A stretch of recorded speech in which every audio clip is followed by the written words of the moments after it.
Okay. Okay, guys, so we're going to be doing our usual routine. We're going to go over grammar, sentence structure, and punctuation. Then we're going to do our reading comprehension passage, and then we're going to go over our vocabulary. And at the very end, we'll discuss some etymology. Diving the Bonne Terre mine. In 1962, one of the main producers of lead in the United States for almost a century, the Bonne Terre mine in Bonne Terre, Missouri, was shut down due to falling profits. With equipment and tools still deep within the mine, comma, the entrance was boarded up, comma, the pumps that had kept the mine dry for decades turned off, period. So let's look at 16. Here's the end of the sentence. This is a dependent clause. With equipment and tools still deep within the mine, so it should be separated by a comma. And now this is the main body. The entrance was boarded up. The pumps that had kept the mine dry for decades turned off. So you have subject boarded up, pumps turned off. Okay, um, your choices with equipment and tools. There's no reason to put this in parentheses whatsoever. It's part of the normal flow of the sentence. So this is totally wrong. With equipment and tools, comma, still deeper than the mind. You don't break up a dependent clause with a comma. With equipment and tools still deeper than the mind, the comma goes after the dependent clause, not in the middle of it. With equipment and tools, comma, still deep within the mind. This again this one is wrong, and this one is wrong for the same reason. So the only right answer is what's sitting right in front of you. Is no change. With equipment and tools still deeper than the mind, comma. That's your dependent clause. And then it goes on subject, verb, subject, verb. Okay, 17. Which of the following true statements, if added here, would provide the best transition between the account of the mind's history and the description of its current use? So basically, the entrance was boarded up. The pumps that had been pumping water out were turned off. So if the pumps are turned off, what's going to happen? The water is going to start to accumulate. So the next sentence should say something about the water accumulating, okay? Before you go on to the next sentence talking about scuba diving, you can only scuba dive if there's a body of water. So you have to say something about the pumps being turned off, the water accumulating, and then the site being used for scuba diving. So let's look. The original 946 acres of land in Bonne Terre were purchased. That's irrelevant. The groundwater began to seep in, eventually filling most of the mine and forming one of the world's largest underground lakes. There it is. You turn off the pumps, the water seeps in, and you get a big lake underground. Visitors not interested in scuba diving are welcome to take a walking tour. That's very nice, but it's irrelevant. The views of the mine from underwater are breathtaking. That's also nice, but again, it doesn't fit logically into the flow. The only right answer here is B. You close the pumps, the groundwater begins to accumulate, forming a lake. Now the site is visited by thousands of scuba divers every year, okay, because they got a lake to dive into. Comma, those who looked for an unusual dive in what sometimes is considered as like an underwater mining museum. So you got two things here that need to be corrected, okay? So those who looked, it puts you in the past tense, but they're visiting every year, so it can't be in the past tense. So you have to find an alternative. Those who were to look, okay, so meaning that that basically this changes the meaning. Looking means searching for or trying to get something, okay, not looking at something. Who are to look, that means it's going to happen in the future, but we know that's incorrect. Looking is an ing form, that's a present tense. So those looking for an unusual dive. So J is the correct answer for 18. In what sometimes is considered as like, is considered, get rid of the as like, and it might be okay. What is sometimes considered an underwater mining museum, but this is redundant, considered as like. So this is clearly wrong. B is labeled as it may as, again, very repetitive and redundant. C might be called. So let's try that. Those who are looking for an unusual dive in what might be called an underwater mining museum. That works. C works. What seems as an underwater mining museum, this is too vague and non-specific. So the only right answer here is C, in what might be called an underwater mining museum, period. So 19 is C. The abandoned mine is shaped like a giant cone, with each of its 5 levels becoming successively narrower. A series of chutes, passageways, and ore dumps connects the levels. Sprawling beneath the 4-square-mile town of Bonne Terre, however, the mine contains over 80 square miles of larger-than-life rooms and at least 17 miles of tunnels. Okay, here's the deal. Does however belong here? However means that there should be an exception, right? It's a contradiction. But there's no contradiction here. Sprawling beneath the 4-square-mile town of Bonne Terre, the mine contains over 80 square miles of larger-than-life rooms. So you don't need however, okay? Delete the underlined portion. This does not belong here. Because you're not saying, Jim is smart, however, he gets bad grades. You're not creating a contradiction. All you're saying is there's a town above and a sprawling group of tunnels below. And there, so however doesn't belong there. So the right answer to 20 is J. Okay, over 80 square miles of larger than life rooms and at least 17 miles of tunnels. So what's the choice here? 21. Which choice emphasizes the large size of the rooms of the mine with the clearest and most specific reference to scale? We need a specific reference to scale. Larger than life doesn't really tell you, doesn't give you a scale. Is it is it the size of an auditorium? Is it the size of a canyon? Is it the size of a state? Doesn't tell you. Stadium sized is very specific. Size of a football stadium or soccer stadium. Unbelievable. No, that's very non-specific, right? Expansive, very non-specific. The only one that's specific is stadium sized. So B has to be the right answer if you want to make this specific. Over 80 square miles of stadium-sized rooms and at least 17 miles of tunnels. So the right answer to 21 is B. The cool water that fills the mine that is below the city of Bonne Terre. Okay, we know where the mine is. Why are we saying it again? Why are we saying the same thing again? You don't do that, right? The cool water that fills the mine is remarkably clean and clear. That's all you need. We know what mine you're talking about. We've just described it, its location, and everything else. So we just need the simple answer, the mine. The cool water that fills the mine is remarkably clean and clear. All of this is repetitive and unnecessary. And all of this is repetitive and unnecessary. It's already been said. Okay, new paragraph. And now remember, these sentences now are numbered, so keep an eye on the numbers. Divers enter the mine through a small outbuilding in Bonne Terre. So there's a little hut somewhere above the ground, and they go down. At the very bottom of the mine still stands the timekeeper's shack, comma, where workers clocked in at the beginning of a shift. Okay. The timekeeper's shack, comma, where workers clocked in at the beginning of a shift. This is perfectly correct. Okay. The shack, comma, and this is a dependent clause describing shack. So you separate it by a comma. Shack, there, you could make a new sentence there, but this isn't capitalized, so that's wrong. Shack, semicolon, no, because what comes after the semicolon needs to be a full sentence, and this is not. This is a dependent clause. Shack, comma, where workers, is that a period? That's a period. Okay, that's incorrect. It has to be a comma. So timekeeper shack, comma, where workers clocked in at the beginning of his shift. So the right answer to 23 should be a comma before that dependent clause. So the answer is no change. Okay.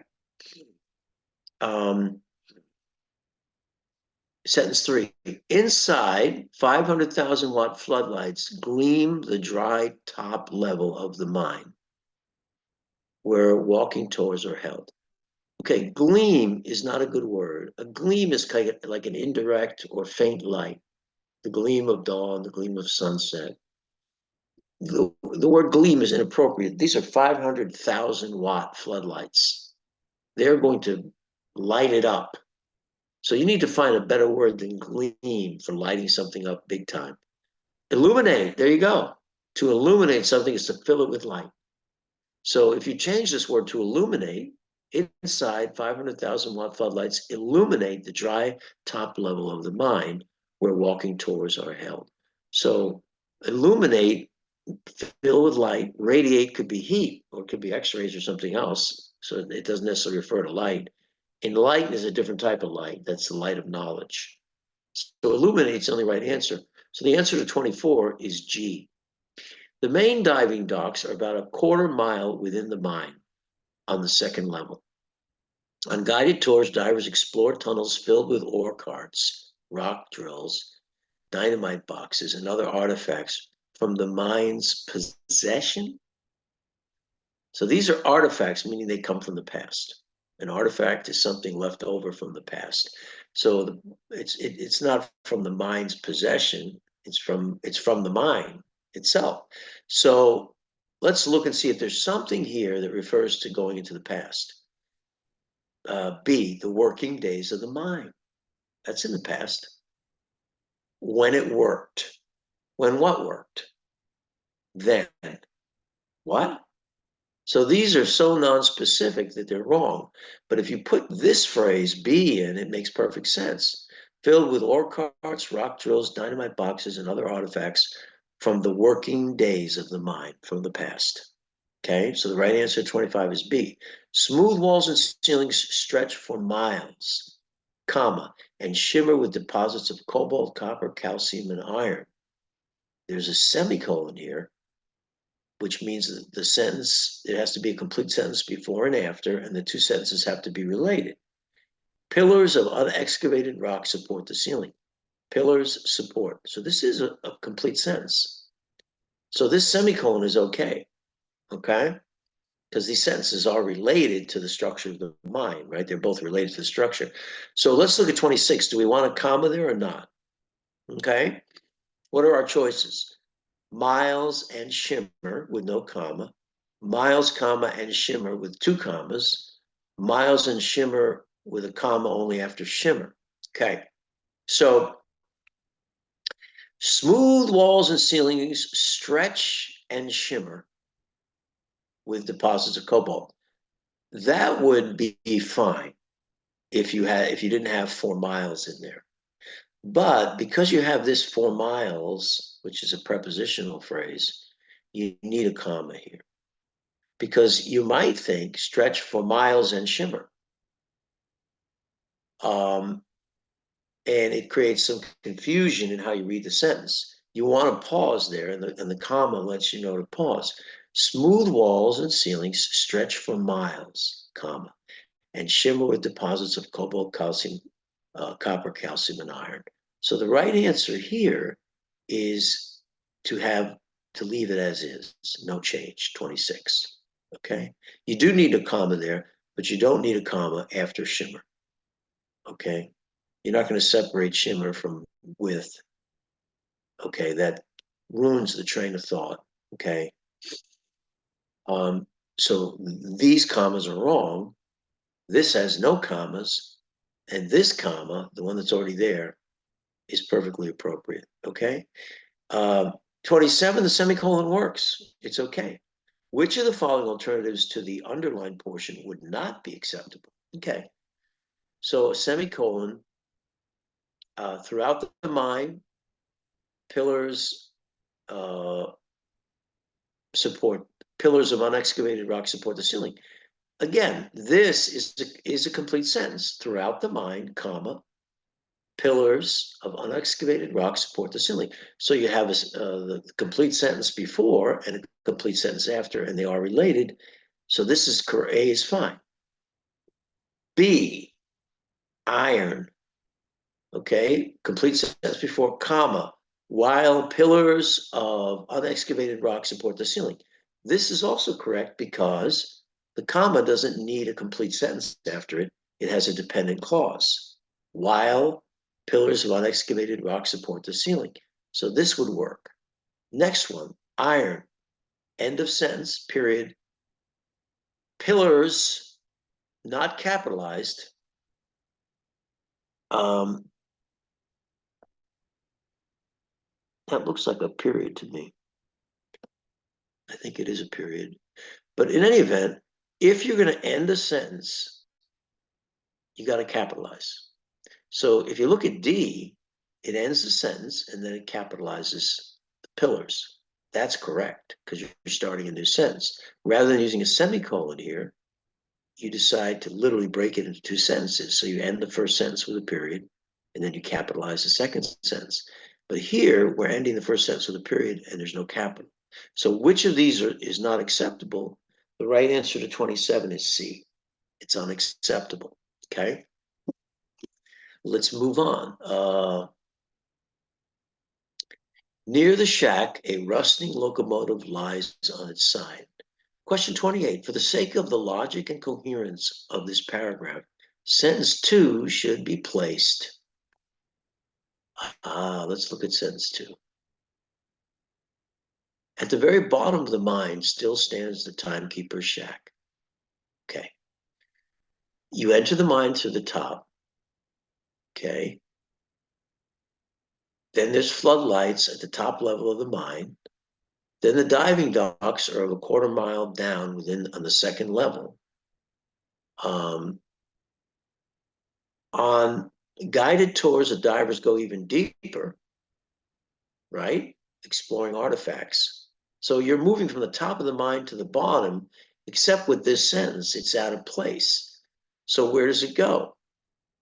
It has to go at the bottom of this succession where you're going from top to bottom. So the place to put sentence 2 at the very bottom of the mine would be after sentence 6. Okay, because you're going from the little house above ground to the air-filled tunnel, down to the entrance to the mine, to the water, then down where you're exploring, and then down to the very bottom of the mine. And that's where the progression stops. So sentence 2 should actually come right before sentence 6. Then sentence 6 goes on to talk about the structure of the mine, what it's made out of. But the progression from top to bottom requires that you put sentence 2 at the end, right before 6, rather than up higher. Okay, so J is the right answer to 28. Okay, logically. Okay. The site was explored by internationally renowned French diver Jacques Cousteau and has been featured in many travel and adventure publications. Explored by internationally renowned, that means known all over the world, French diver Jacques Cousteau. Okay, so this sentence is perfect. It's fine.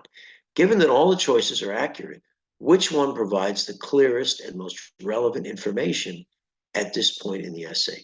Let's see. The site was explored by someone many people have heard about. Well, that's not at all specific or clear or necessarily relevant. You don't even know he's a diver.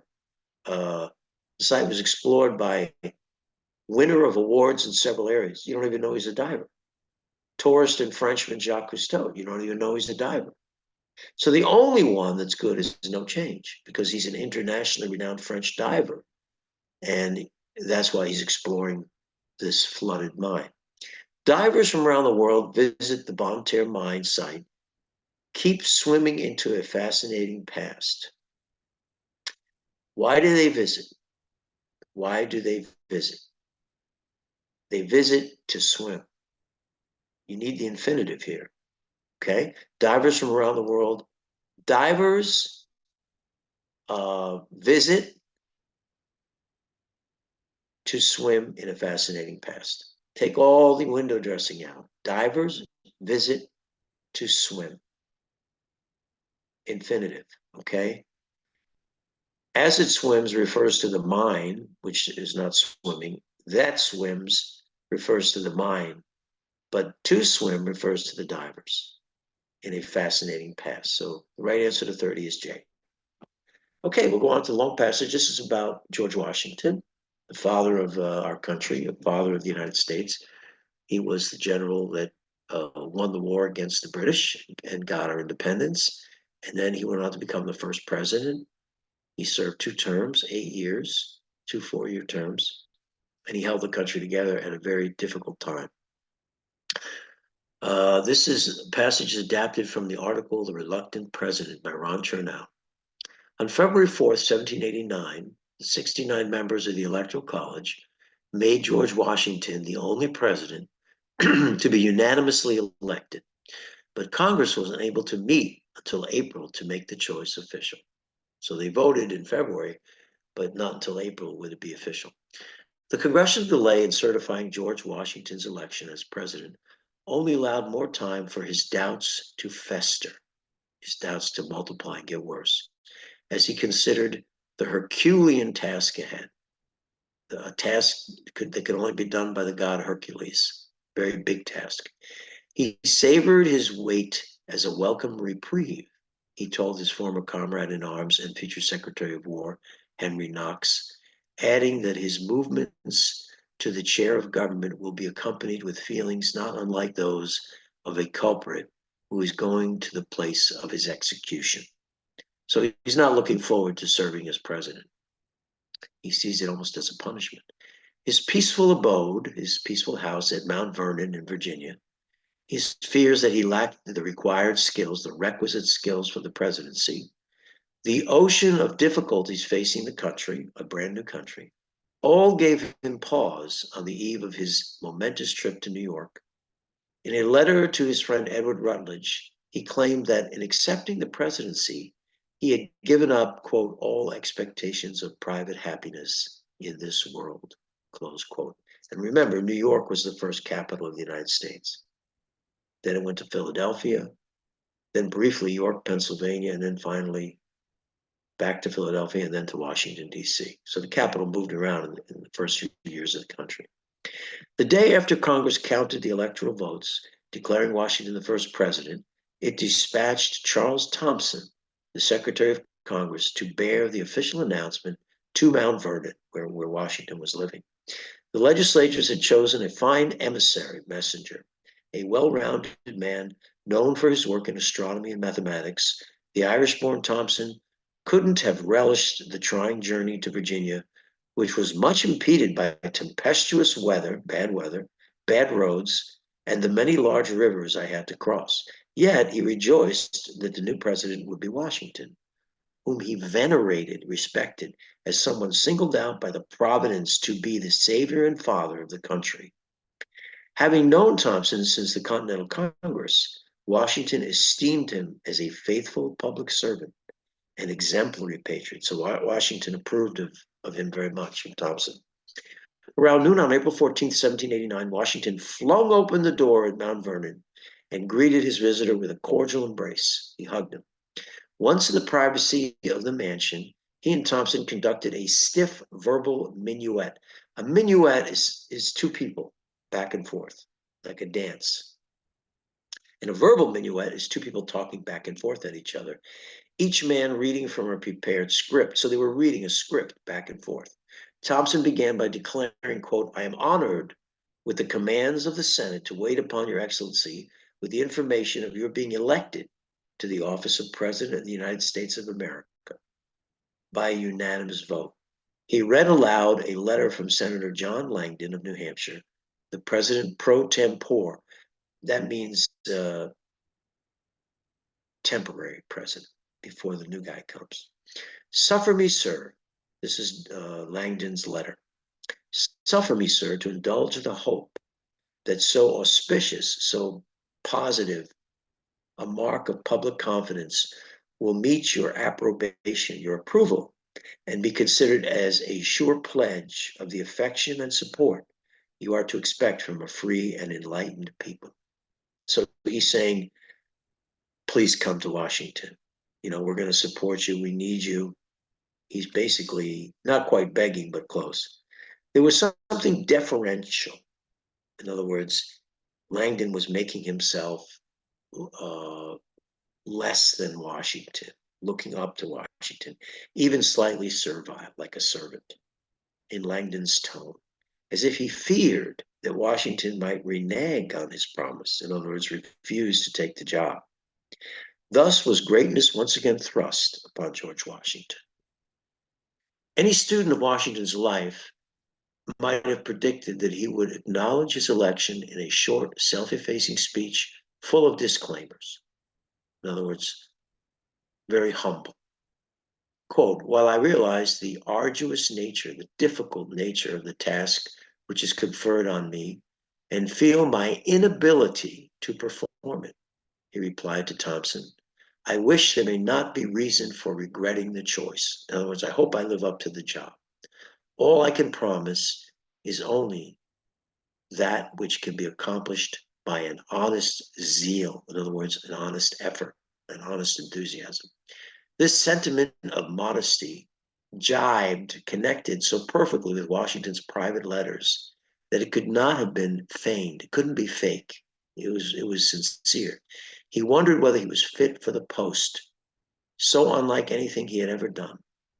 The hopes for a Republican government, he knew, rested in his hands. So if he screwed it up, the whole country could fall apart. As commander-in-chief of the Continental Army, he had been able to wrap himself in a self-protective silence, but the presidency would leave him with no place to hide and expose him to public censure, public judgment as nothing before. So there's a big difference between being a soldier and being a politician or a statesman. A statesman has to be a very public man. He's exposed to everyone, and he has to interact with everyone, and he's subject to everyone's judgment. A soldier can keep to himself. Because the vote counting had been long delayed, Washington, 57, he was 57 years old, felt the crush of upcoming public business and decided to set out promptly for New York on April 16th. So as soon as he got the news, he decided that he was going to go early, accompanied in his elegant carriage by Thompson and his aide, David Humphreys. His diary entry conveys a sense of foreboding, a sense of nervousness. About 10 o'clock, I bade adieu to Mount Vernon, to private life, and to domestic felicity, domestic happiness, and with a mind oppressed with more anxious and painful sensations than I have words to express, set out for New York, with the best dispositions to render service to my country in obedience to its call, but with less hope of answering its expectations. So I'm going to go, leave my happy home life, go to Washington, struggle as best I can to do the job, but it's going to be tough for me to live up to the expectations that people have of me. Waving goodbye was Martha Washington, that's his wife, who wouldn't join him until mid-May, so a month later. She watched her husband of 30 years depart with a mixture of bittersweet sensations, wondering, quote, when or whether he will ever come home again, close quote. So maybe he'll die in Washington. She had long doubted the wisdom of this final act in his public life. I think it was much too late for him to go into public life again, she told her nephew. But it was not to be avoided. He was a man of destiny. He had to do it. He was the natural leader of the new country. He could not say no, or the country would fall apart. And he was the only one that could unite all the different warring factions within the new government. They all had so much respect for him that rather than fight amongst themselves, they let him lead. That was one of the things he brought to the central government. Okay, so he was basically an indispensable man, and without Washington, the country could have just fractured into a million pieces. Which of the following statements best captures the broad general message of the passage? A, the most effective leader pairs strong inner confidence with public displays of humility. Well, he wasn't confident, right? Leaving a comfortable, familiar life for the unknown will likely have great rewards. No, he didn't think that. He thought it was going to be very difficult. C, even a leader who is strongly supported by the public may have deep private insecurities. Yes, that's the right answer. Public loved him. Congress loved him. He was always the most loved politician at that time. And yet, he had a lot of doubts about his own ability. He had private insecurities. So C is a good answer. D, electing someone who is not prepared to lead may have dangerous consequences. It doesn't say anything about that in the passage. It just talks about his doubts. It doesn't say that he's dangerous by any means. So the right answer to 11 is C. 12. One function of the passage of including information about Mount Vernon and Martha Washington is to create a contrast between George Washington's happy home life and the struggles of his public life. So let's see what carefree, casual demeanor around his family and stern aspect with advisors. Doesn't say that. Idyllic, established home life, meaning a good life, and the uncertainty of what was to come when he went to the Capitol and became president, his public life. Yeah, that's the right answer, G. He had a great life on Mount Vernon in his mansion with his farm and his family around him. And he was going to New York to take on a job he had never done, knowing that they would be looking at him under a microscope. And he could be prone to all kinds of mistakes and criticism. So G is good. H, restlessness at home and his calm, collected sense of industriousness as president. No, he was calm at home and more perturbed about being president. So the opposite of that. J, enjoyment of a private home life and his dislike of working without close advisors in government. It doesn't say that he doesn't like to work without close advisors. It doesn't even mention that. So the only right answer to 12 is G. As it is used in line 35, the phrase stiff verbal minuet, remember back and forth, reading a script, refers to the interaction between George Washington and Thompson as Washington writes a letter to Langdon, as Washington excuses himself from Thompson, as Washington is officially told that he has been elected president of the United States and accepts the position. C is the right answer. So remember, Thompson is reading to him the message that came from Congress, and then George Washington is accepting it. So C is the correct answer. D is resigns from his position as commander in chief. No, that had already happened long before that. Okay, 13 then is C. 14, the passage author argues that the letter read to George Washington on April 14, 1789, suggests Langdon's concern that Washington would be forced by Congress to confer his duties to a president pro tempore. Washington had been behaving inappropriately. The problems facing the country were insurmountable. They couldn't be solved. There was a chance that Washington would reject the opportunity to become president. That's what Langdon was worried about. That's why he says, expect affection and support you are to expect from a free and enlightened people. He was nervous that Washington might change his mind and say, I don't want to be president. Okay? So J is the right answer. And that's why Langdon wrote the letter. 15, the passage characterizes which of the following people as expressing a subtle acknowledgement of George Washington's burden. So a subtle acknowledgement is not overt. It's not obvious. It's not out in the open. It's a little more subtle. And that's what Langdon is worried about. He's worried that the burden that is on George Washington might be too heavy, and he might decide not to take that burden. So clearly in Langdon's letter, you sense that he understands it's a big, big decision. Knox is his Secretary of War, but doesn't say anything about how Knox feels. It just says what Washington shared with Knox. Rutledge, same thing. He wrote a letter to Rutledge, and Rutledge is receiving a letter where Washington describes his feelings, but Rutledge's feelings are not known. And neither are Thompson's feelings known, except that he didn't like to travel in bad weather and cross rivers. But you don't know how he feels about George Washington's impending presidency.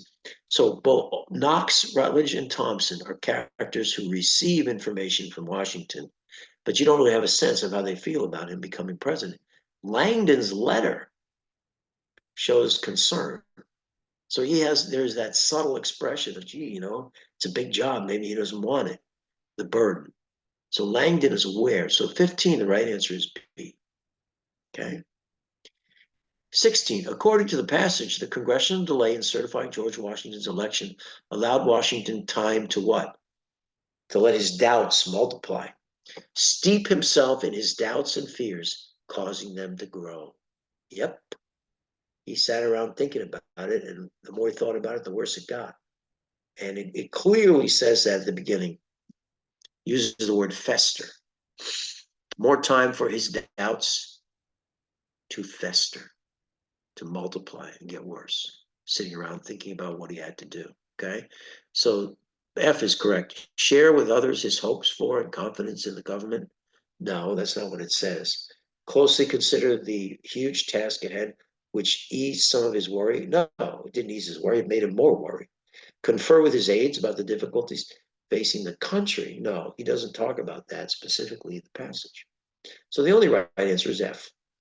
The passage indicates that Thompson's journey to Mount Vernon was made difficult by, remember, bad roads, bad weather, and rivers, the lack of a party to accompany him, his need to return quickly, terrible weather, and a route that included river crossings and bad roads. There it is, C. That's the right answer. His miscalculation of the route? No, it doesn't say that. 18, as is used in line 43, the word mark most clearly means, so if we go back to 43, suffer me, sir, to indulge the hope that so auspicious a mark of public confidence. In other words, the fact that the Congress voted unanimously is a mark, is a sign, an indication, okay, that they approved of him. So there it is, G, a sign, a mark or a sign of something. The passage most strongly implies that while Washington was commander-in-chief of the army, one way he had preserved his good reputation was by silence, right? Remaining silent. D is the right answer. And it does say in the passage that when he's a soldier, he can basically stay quiet. As commander-in-chief, he'd been able to wrap himself in a self-protective silence. But as president, he would not be able to do that. Okay? So remaining silent, self-protective silence. Right answer to 19 is D. 20, the passage author makes clear Martha Washington's view that her husband's return to public life was an inevitable event for him. Yep, it was written in the stars. It was destiny. And how does she say that? She says it at the very end. But it was not to be avoided, could not be avoided because of who Washington was. He had to go. So that's the right answer to 20, an inevitable event for him. A subtle rejection of his private life? No. An inexcusable decision? No. A source of pride for her? No, it doesn't say any of that. It says she wishes that he didn't have to go because he's so old, but she knew that it had to happen. It was inevitable. Okay, so 20, the right answer is F. And now we're going to stop share and we're going to bring up our vocabulary list, which has some real goodies in it. And I have the product key. Hold on a second. Let me get out of here. There we go. Okay. First word on our vocabulary list tonight is shoot. That CH is pronounced like an SH. Shoot. Not shoot, but shoot. So who can tell me the definition of shoot?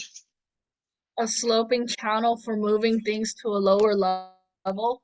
Yeah, that's very right. Now tell me in your experience, like in a hotel or in a house, what kind of a chute might they have?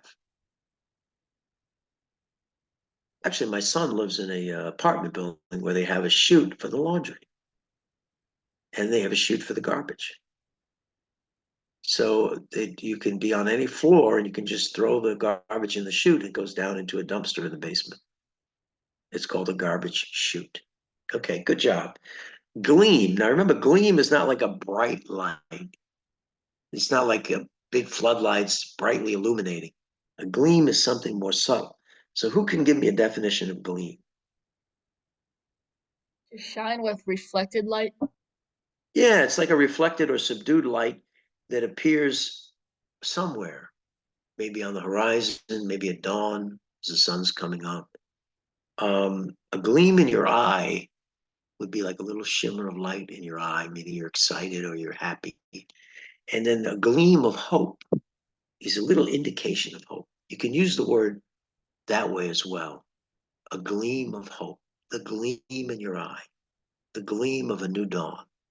Okay, but it's not like the bright sunlight. Okay, good. Fester, what does it mean? We kind of mentioned this, but what does it mean when something is festering or something festers? It's made worse. Yeah, it undergoes increasing irritation, progression, deterioration. It's getting worse. The problem is festering if you don't solve it. It's just getting worse. But in medicine, fester means an infected wound that generates pus. And when the wound is infected, it's festering and it generates pus. It leaks infected fluid. Also, something that's festering could be like a dead deer on the road, something that's rotting, like rotting flesh. That's festering as well. So it can mean all of those things, generating pus, rotting, or just getting worse. Okay. Herculean, named after Hercules, right? The mythic Greek figure with tremendous power, tremendous strength. So a Herculean task, a Herculean job is what kind of a job? Requiring great strength or effort. Huge amount of power, intensity, and strength and effort. Yeah, it's a Herculean task to convince Democrats and Republicans to talk to each other. It's almost impossible. Okay, culprit. What's a culprit? A person responsible for a crime. Yeah, exactly. Crime or some kind of a fault, some kind of an error, some kind of misstep. A culprit. He's the one that caused the trouble. And the other thing is, it can refer to a person. Excuse me, to a thing, not just a person. Uh, we heard a dripping sound, and the culprit was the bathroom faucet. You could use it in that way too. It doesn't necessarily have to refer to a person. It can refer to a thing. Okay, as a cause of some trouble. It's not a good thing, right? A culprit is not a good thing. Emissary. What about an emissary? A person sent as a diplomatic representative. Yeah, it's a person that is sent somewhere, from one place to another, to represent either a person, an individual, or to represent a group. And we always use that word when it comes to diplomatic relations between countries. An emissary from one country to another. Essentially, it's a messenger who is sent out to do something, to communicate something from one party to another. Okay, that's an emissary. Relish. What is relish? Great enjoyment.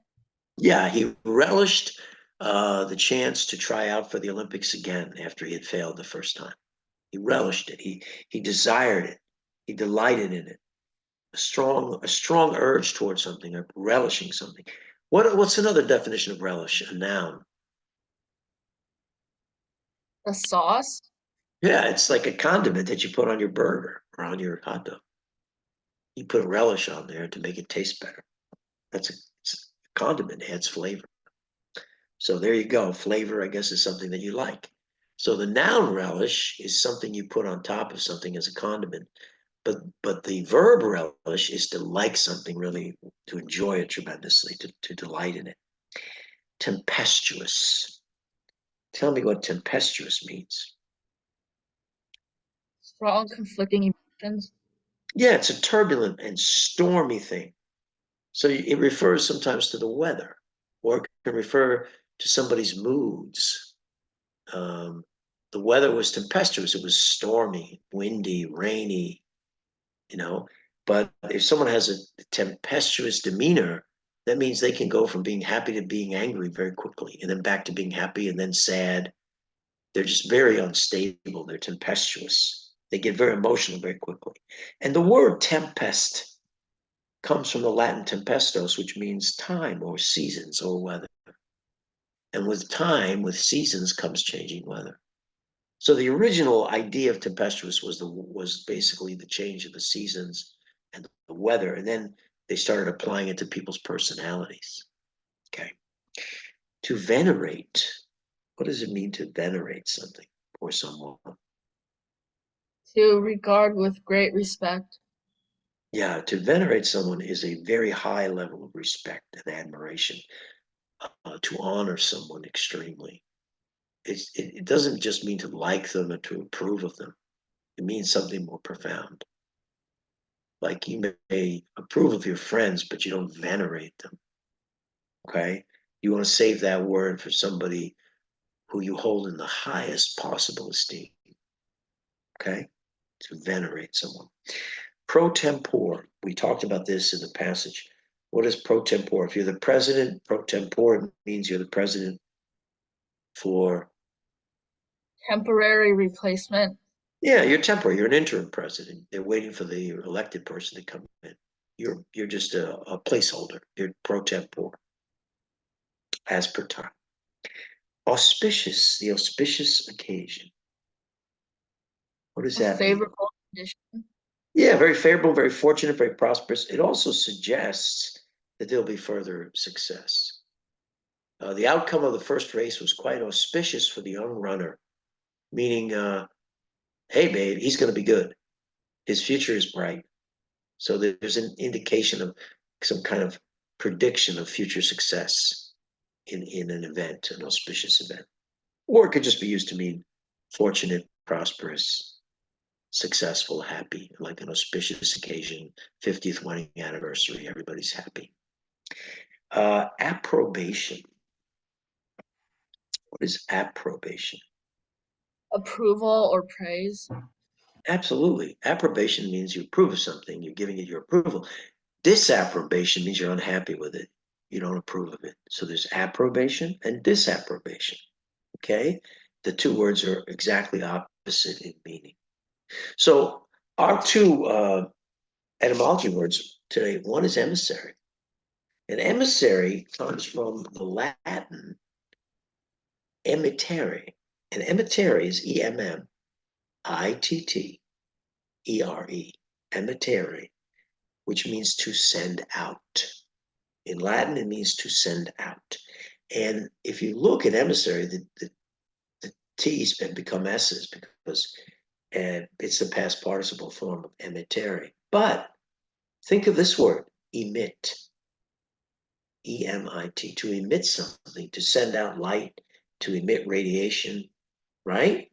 To emit an odor, to send it out. So the word emit and emissary come from the same Latin verb, emittere. Now, if you take away the E in Latin and it's just mittere, then it means to send. Not necessarily to send out, but to send. Mittere. Take the E off and it's mittere. And think of all the words that end in mit. Admit, to send someone inside. Commit, to go with something, to go with a send. Permit, to allow something to be sent through. Submit, to push something through underneath. And omit, not to send. So you have admit, commit, permit, submit, and omit. All of them come from the Latin mittere, which is to send. They all have a common root. Okay? And the next word we're going to do is venerate. And this is an interesting word. It comes from the Latin venerare, to solicit goodwill, to worship, to hold in awe. So the word venerate is pretty close in modern English to the Latin meaning, the original meaning, which was venerare. But what we want to say here, and this is kind of interesting, is that the Latin word venerare came from the goddess Venus, the Latin goddess, the Roman goddess of Venus. Venus, who was the goddess of love and beauty and desire. So there's a bit of a sexual or lustful meaning to the Venus. She's, you desire her. She's physically beautiful and you desire her physical beauty. But that word got changed. So it meant something very different. Venerate became respect and esteem, something almost holy or sacred, which is different from the goddess of love. But yet it started with Venus, the goddess of love, and venerare became worshiping or holding in awe, which at the time in Rome might have meant holding beauty in awe or being desirous of beauty. But then as it came down through the centuries and became the modern English word venerate, it became something very, very different. It became a tremendous respect, esteem, looking up to somebody in the extreme. Okay? Completely free of physical beauty. Okay? People we venerate tend to be old. They tend to have done something wonderful during their lives, and a lot of them are old, and they're not beautiful, but we venerate them. Now, the other thing I wanted to say is, even the word Venus comes from a previous language, which is Proto-Indo-European. Right? We know that all the European languages came from Indo-European, and there's a word in Indo-European going back, which is W-E-N. And W-E-N, when, became V-E-N, then, in the Roman lexicon. But when means desire. So Proto-European was when. It got transformed by the Romans into the goddess Venus, the goddess of desire, which then became the verb venerare, to solicit goodwill, to worship, to hold in awe, which then migrated through the centuries to become to hold in high esteem with tremendous respect. Okay, so we went from a Proto-Indo-European word when to a modern English word venerate, and went through all those stages and changed significantly. Okay, guys, we're all through. Anyone have questions? All right, don't forget to memorize the words, use them in a sentence, practice the pronunciation, and then try, if you can, to add them to your speaking vocabulary. Even if you just add one word out of the list, you're going to expand your vocabulary. Okay, have a great week. We'll see you next Tuesday. Thanks, guys. Good night.